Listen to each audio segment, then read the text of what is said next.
In 2019, R. Kelly was arrested on federal sex crime charges.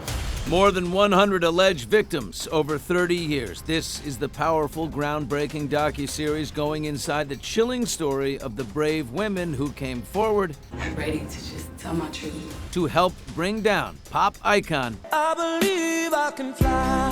turned convicted sex offender R. Kelly. He faces 2 federal and 2 state trials. He's now behind bars for more than 30 years. I have to walk into that courtroom. I don't want to see his face.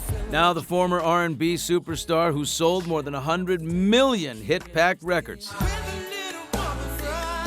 is set to be sentenced for more sex abuse charges in federal court next month as even more victims come forward and tell their truth. He pushed me down the stairs. I was scared out of my mind. Concluding tonight on Lifetime, Surviving R. Kelly, the final chapter reveals even more horrific details. Prosecutors say Kelly sexually abused teenage boys. This is something unprecedented in the history of popular music, with, I believe, hundreds of victims. I now know 69.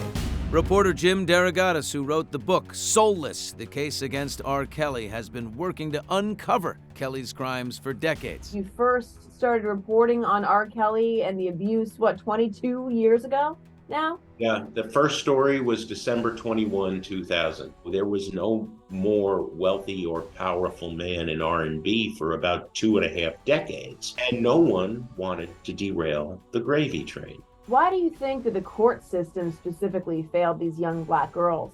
No one is disbelieved more in our system than young Black women. And I only say that because dozens of the women I've interviewed for 22 years have told me that.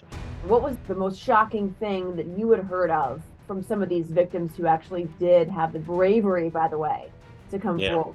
One of the Jane Does had her car blown up. Another family was a victim of arson, death threats. And I write in my book, I got a bullet through the window. You know, for many years, he had a crew around him. He didn't do it alone. There was an enterprise. Bodyguard, entourage, assistants.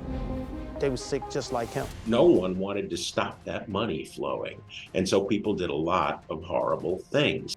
Justice is finally being served. How does that make you feel as a journalist who was at this for so many years to see this come to fruition? The biggest emotion I have is just for those women. I cannot believe what they've endured. I was the first girl, and nobody believed me. It's a story that needs to be told so this can never happen again.